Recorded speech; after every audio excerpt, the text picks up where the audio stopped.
សួស្តីបងប្អូនចាថ្ងៃនេះនេះខ្ញុំមកធ្វើសាច់បាយយ៉ងឬក៏ហៅថាសាច់ផាត់ហ្នឹងចានេះ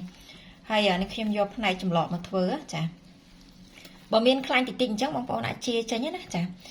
សាច់ជ្រូកនេះគឺមានចំនួន1គីឡូ8ខាំកន្លះបងប្អូនចា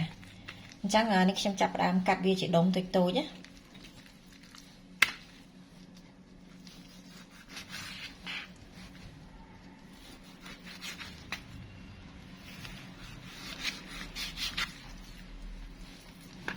ហើយបើមានខ្លាញ់បងប្អូនអាចជាចេញបានចាសម្រាប់ខ្លាញ់ហ្នឹង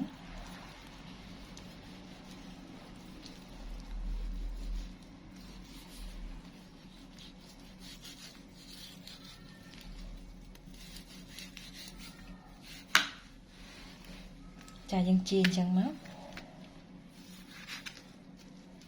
រួចឲ្យបងប្អូនកាត់វាបដ ாய் អញ្ចឹងមកឲ្យវារៀងមកល្មមចាកុំស្ដើងពេកនិយាយទៅកាត់តាមចំណងចំណូលចិត្តបងប្អូនណាចាខ្ញុំកាត់ដុំប៉ុណ្ណឹងមកចាអញ្ចឹងបន្ទាប់ពីនេះខ្ញុំហាន់សាច់ជ្រូកហើយចាខ្ញុំដាក់ម្សៅរ៉ូឌីនេះមួយស្លាបព្រាបាយប៊ីចេងមួយស្លាបព្រាកាហ្វេអំបិលកន្លះស្លាបព្រាបាយចាទឹកស៊ីអ៊ីវ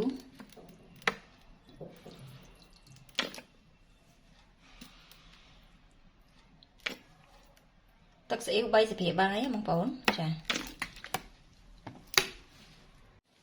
ស្ករត្នោតបងប្អូនចង់កម្លោចឲ្យហើយចាំដាក់សាច់ជ្រូកហើយនឹងគ្រឿងក៏បានដែរចា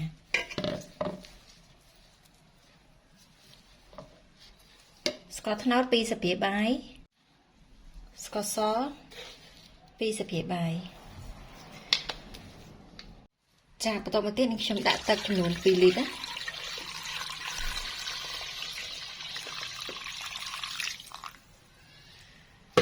ចារួចហើយនេះខ្ញុំបើកភ្លើង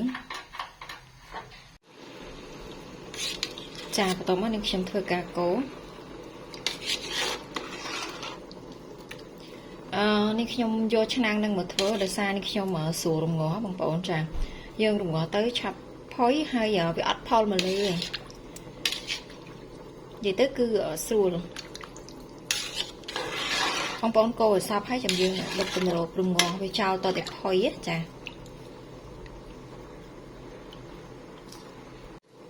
ចាយើងបិទគម្រប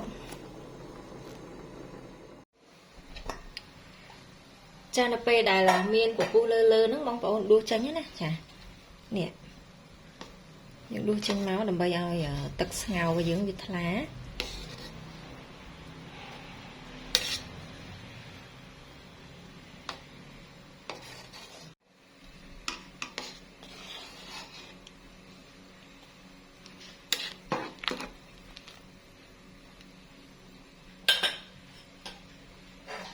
ចាយើងបន្តគ្របហើយយើងរងាស់វាតតែផុយចាបងប្អូននេះយើងស្ងោរតតែវាផុយបែបហ្នឹងនេះខ្ញុំស្ងោររយៈពេល1ម៉ោងកន្លះបងប្អូនចានេះតតែបែបហ្នឹងហ្មងអញ្ចឹងបន្ទាប់មកនេះខ្ញុំបិទភ្លើងរួចហើយយើងស្រង់យកទៅបុកបងប្អូនចាបងប្អូនចង់បុកក៏បានដំក៏បានដែរចាបន្ទាប់មកបងប្អូនយកត្បាល់មកបងប្អូនចង់ដំក៏បានបុកក៏បានណាចានេះខ្ញុំដួសសាច់ដែលយើងស្ងោរមិញហ្នឹងណាចាយើងបុកវាមក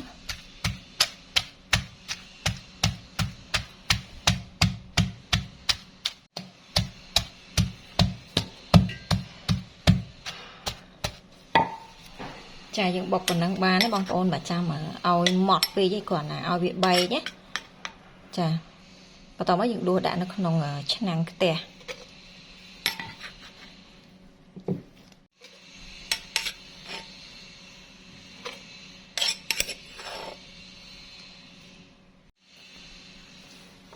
ចាយើងបន្តដួសដាក់បុកតទៅអស់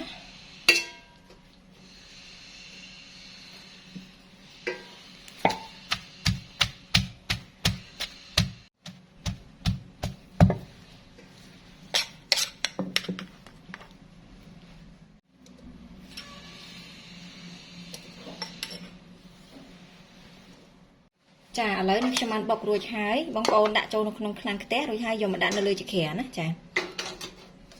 ហើយនេះគឺជាទឹកដែលយើងស្ងោរសាច់ជ្រូកហ្នឹងយើងចាក់ចូលបងប្អូន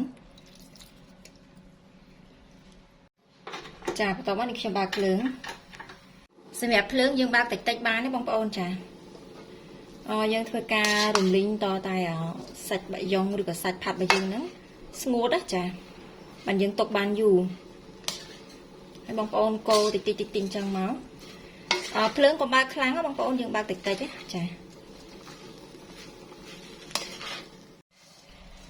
ចាបងប្អូនជោគវែកពីអញ្ចឹងមកយើងងាយស្រួលជោគណាបងប្អូនចាហើយសម្រាប់ភ្លើងកុំបើកខ្លាំងណាបងប្អូនចានិយាយទៅហឹមតិចឯងប៉ុន្តែយើងជោករហូតយើងត្រូវប្រើពេលជោគតិចឯហ្នឹងដើម្បីឲ្យវាឆាប់ស្ងួតណាបងប្អូនចាប៉ុន្តែនេះអត់ទាន់បានទេយើងជោគបន្ថែមទៀតយើងជោគរៀងយូរដែរកុំប្រអងដៃគឺខ្លោចអីចាដោយសារសាច់របស់យើងវាស្ដើងហើយតូចប៉ះជាមួយនឹងបាតខ្ទះទៅគឺវាអាចខ្លោចបងប្អូនចាអញ្ចឹងយើងកូរវាងាប់តិចចា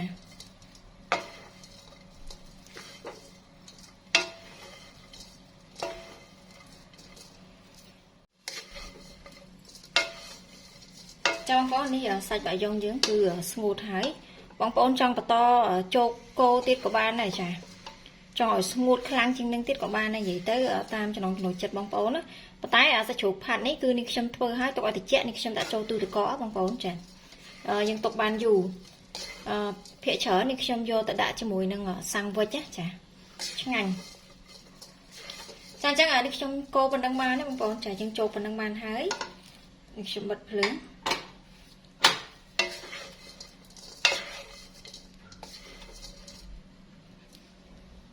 ចាបងប្អូនដាក់ថាសមកដូចហើយយើងចាក់សាច់ផាត់យើងចូលមក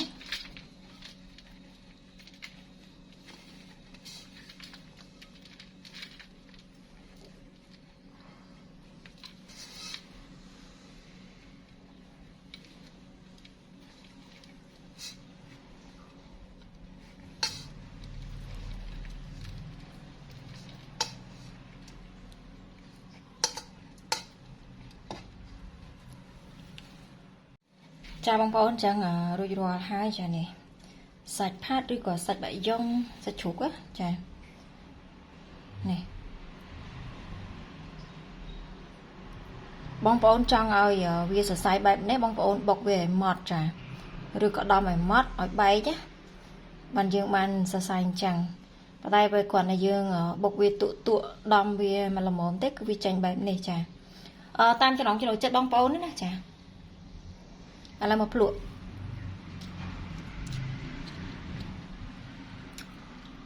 សម្រាប់រសជាតិនេះគឺល្មមឆ្ងាញ់ចាសម្រាប់សាច់ផាត់នេះបងប្អូនយកទៅធ្វើសាំងវិចក៏បានដាក់ភីហ្សាក៏បាននិយាយទៅតាមចំណង់ចំណូលចិត្តញ៉ាំជាមួយបបរសក៏បានដែរចាភាគច្រើននេះខ្ញុំចូលចិត្តដាក់ជាមួយនឹងសាំងវិចចាអញ្ចឹងសម្រាប់វីដេអូគឺមានតែប៉ុណ្្នឹងទេចាអរគុណជំរាបលាបាយបាយ